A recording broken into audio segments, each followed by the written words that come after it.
संतांनी समतेचा संदेश ज्या वाळवंटातून दिलेला आहे ते वाळवंट, त्याचबरोबर आपण जर बघितलं तर ज्या वारकरी संप्रदायामध्ये चंद्रभागा नदीला अनन्यसाधारण महत्व असतं, अशी चंद्रभागा नदीला खरं तर घाणीचं साम्राज्य पसरलेलं आपल्याला पाहायला मिळतंय।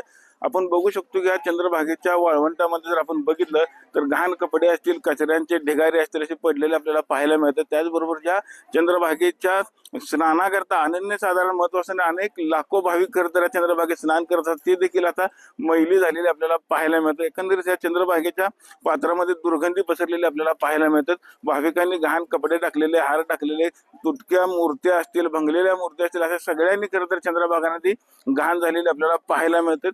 कोट्यावधी रुपयाचा निधी खरं तर विकास कामांसाठी पंढरपूरमध्ये येत असतो, मात्र या चंद्रभागेच्या वाळवंटामध्ये जर आपण बघितलं तर कुठल्याही प्रकारची सुविधा असलेल्या आपल्याला पाहायला मिळतात। दुसरी जर बाजू बघितलं तर या साईडला जर आपण बघितलं तर दशक्रिया विधीसाठी देखील मोठ्या प्रमाणामध्ये भाविक हे पंढरपूरमध्ये येत असतात। दशक्रिया विधी करण्याकरता खरं तर अनेक वेळा वारंवार तक्रारी देखील केल्यात की या दशक्रिया विधी करता वाळवंटात जागा न देता साईडला दुसऱ्या बाजूला कुठेतरी जागा द्यावी अशी मागणी देखील करण्यात आली, मात्र ह्या दशक्रिया विधीमुळे देखील जे काही पिंडदान केलं असतं ते देखील हे भाविक जे आहे ते चंद्रभागेच्या पात्रात टाकत असतात। त्यामुळे चंद्रभागा नदीचं पात्र हे घाण झालेलं आपल्याला पाहायला मिळतं, संपूर्णपणे दुर्गंधी पसरलेली आहे आणि अशाच्या घाण पाण्यामध्ये खरं तर अक्षरशः भाविक स्नान करताना आपल्याला पाहायला मिळतात। अनेकांना खरं तर त्वचेचे आजार झालेले आहेत, काही भाविकांना जर आपण बघितलं तर त्वचे आणि काही लहान लहान आळ्या देखील खरं तर या पात्रामध्ये झालेल्या आपल्याला पाहायला मिळतं, मात्र प्रशासन अजूनही या भागाकडे दुर्लक्ष करत असलेलं आपल्याला पाहायला मिळत आहे। त्यामुळे अक्षरशः भाविक खरं तर नाराजी खरं तर भाविकांनी व्यक्त केलेली आहे आणि प्रशासनानं त्वरित हे चंद्रभागेचं वाळवंट स्वच्छ करावं अशी देखील आता भाविकांनी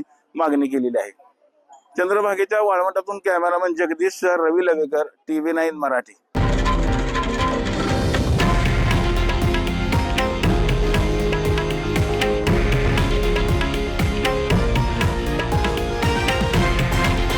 हे आहे देशातील नंबर 1 न्यूज नेटवर्क आणि आपण पाहत आहात TV9 मराठी, एकमेव।